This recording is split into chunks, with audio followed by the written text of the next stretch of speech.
Sababu huyu jamaa alinitesa sana.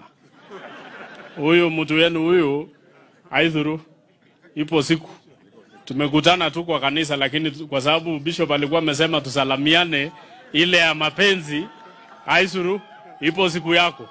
Huyu jamaa alinifunga mara sijui 9 huko Narok. Kuna hata ya mwisho aliniweka kwa Langrusa na ilikuwa usiku na ilikuwa inanyesha na hakukuwa na hema kwa hiyo Langrusa. Nilipofikishwa Nakuru saa 10 asubuhi, askari karibu alia akaniuliza bado uko hai? Nikamwambia mimi niko hai. Mimi bado ndaishi mpaka nione hii serikali ya Ruto imepita. Kwa hivyo natembea.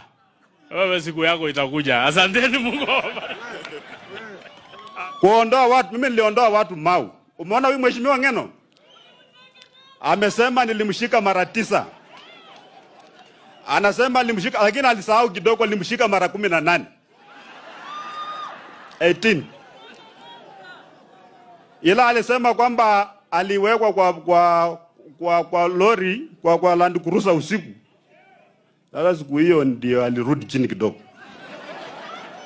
Maana tulimeka kwa Land Cruiser tukapitia kwa hiyo iko forest kule Bometi na inaenda mpaka karibu na Nakuru. Hakuna mtu kwa hiyo barabara. Sasa alikuwa tu yeye na askari, na mheshimiwa Ngeno aliokoka usiku huo.